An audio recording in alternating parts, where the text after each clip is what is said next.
আমার সংসারের কাজগুলো যেভাবে একা হাতে গুছিয়ে পরিপাটি রাখি সেগুলোই আজকে আপনাদের সাথে শেয়ার করব।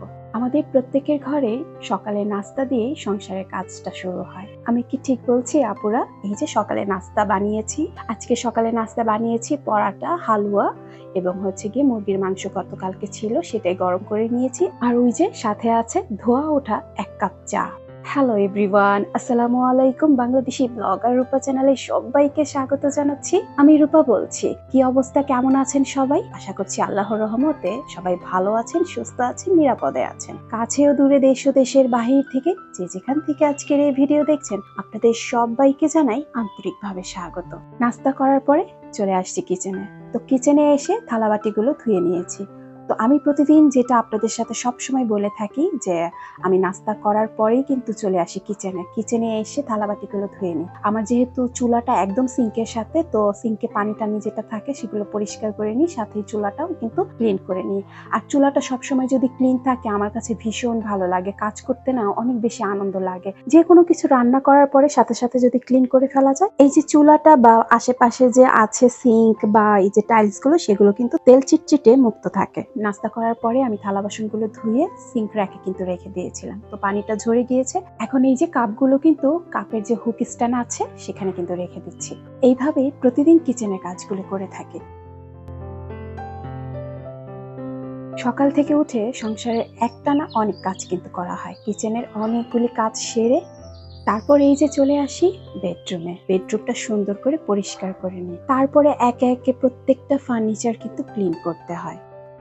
এই মুহূর্তে যারা ভিডিওটি দেখছেন, প্লিজ একটা লাইক দিয়ে ভিডিওটি কন্টিনিউ করবেন। আর ভিডিও দেখতে দেখতে যদি ভিডিওর কোনো অংশে ভালো লেগে যায়, চাইলে এই চ্যানেলটি সাবস্ক্রাইব করে সাথে থেকে যেতে পারেন। আর যারা অলরেডি সাবস্ক্রাইব করে সাথে আছেন তাদেরকে জানাই অসংখ্য অসংখ্য ধন্যবাদ।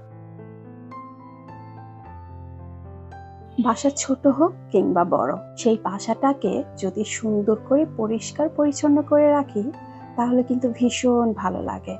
আপনার বাসা ছোট কিংবা বড় সেটা কিন্তু কোনো কথা নয়, বাসাটা পরিষ্কার পরিচ্ছন্ন আছে কিনা, বাসাটা দেখতে কতটা ভালো লাগছে সেটা হচ্ছে মূল বিষয়। আমাদের প্রত্যেকের ঘর হচ্ছে তাদের সবার কাছে যেন এক টুকরো ভালোবাসার জায়গা। সেই ভালোবাসার জায়গাটাকে যদি প্রতিদিন এইভাবে গুছিয়ে পরিপাটি রাখি তাহলে অনেক কিন্তু ভালো লাগে। এতক্ষণ ধরে আমার ড্রেসিং টেবিলের উপরটা একটু গুছিয়ে নিলাম। এখন এই যে বিছানার চাদরটাকে টান টান করার জন্য বিছানার চাদরটা খুব সুন্দর করে কিন্তু টান টান করে বিছানোর চেষ্টা করছি। এই যে বিছানার চাদরটা দেখছেন, এটা কিন্তু আজকে বিছাইনি, এটা গতকালকে বিছিয়েছিলাম। রাত্রেবেলা দেখা যায় কি আমরা মশারি টানিয়ে ঘুমাই, তো ওই যে মশারির সাথে সাথে চাদরটাও কিন্তু গোজা হয়। মশারি আর চাদর একত্রে গোজানোর পরে কিন্তু এরকম কুচকানো ভাব হয়ে যায়, সেটাকে টান টান করে বিছিয়ে নিলাম। এই যে এখন এক একে প্রত্যেকটা জিনিসই পরিষ্কার করে নিচ্ছি। আর এটা কিন্তু প্রতিদিনের কাজ, সেটা কখনো আপনাদের সাথে শেয়ার করি, কখনো বা করি না। আর এইভাবে যদি প্রতিটা জিনিস খুব সুন্দর করে পরিষ্কার করে রাখা যায়, প্রতিদিন যদি আমরা এইভাবে কাজগুলো করে থাকি তাহলে কিন্তু প্রত্যেকটা জিনিস খুব সুন্দর নিট অ্যান্ড ক্লিন থাকে। এখন আসি ফার্নিচারে।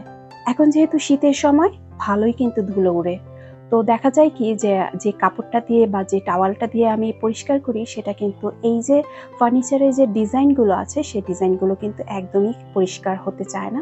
সেক্ষেত্রে আমি কি করি, এই যে একটু ব্রাশ দিয়ে এইভাবে খুঁচিয়ে খুঁচিয়ে পরিষ্কার করে নিই। আমি প্রতিটা ফার্নিচারে এখন এইভাবেই ক্লিন করছি, কারণ শীতের সময় দেখা যায় খুব বেশি ধুলাবালি উড়ে। এটা এখন শীতের জন্য প্রতিদিন করছি। আর এটা শুধু শীতের জন্য না, দেখা যায় যে আমি যে সাপ্তাহিক ডিপ ক্লিন করে থাকি তখনও কিন্তু এভাবে ব্রাশ দিয়ে ফার্নিচার ডিজাইনগুলো পরিষ্কার করে রাখি।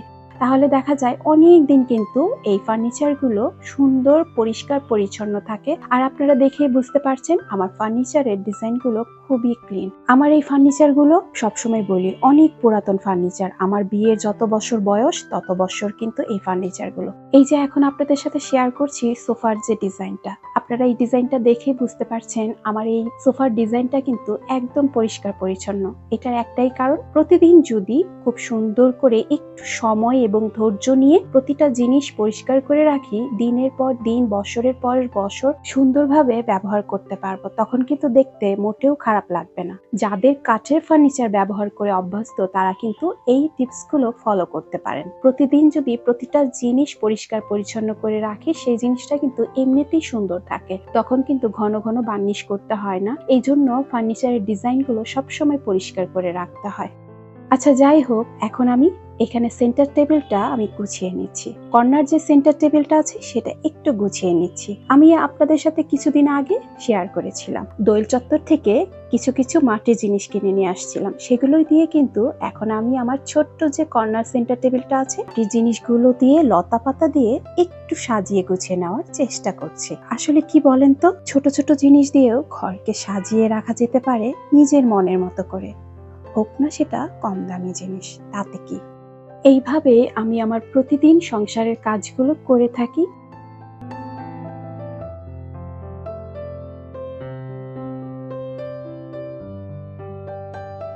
আপনাদের সাথে যে কাজগুলো শেয়ার করলাম, এই কাজ বাদেও আরো অনেক কাজ কিন্তু সংসারের থাকে। সব কাজ কিন্তু আর আজকে দেখানো হলো না। আমার এই ছোট্ট সংসারটাকে গুছিয়ে পরিপাটি রাখতে আমি ভীষণ ভালোবাসি। এই ঘর গুছাতে গুছাতে আমি কিন্তু দুপুরে রান্না বসিয়েছি, কিন্তু দুপুরে রান্নাটা কিন্তু আপনাদের সাথে আজকে শেয়ার করছি না। কেন বলুন তো? এক ভিডিওতে প্রতিদিন একই জিনিস দেখাতে কেন যেন ভালো লাগে না আমার। কথা বলতে বলতে ভিডিওর একদম শেষ পর্যায়ে চলে এসেছি। আশা করছি আপনাদের কাছে আজকের এই ভিডিও ভালো লেগেছে। আজকে এখান থেকে বিদায় নিচ্ছি, আপনাদের সকলের সুস্থতা কামনা করে। আপনারা সকলেই ভালো থাকবেন। আল্লাহ হাফেজ। আসসালামু আলাইকুম।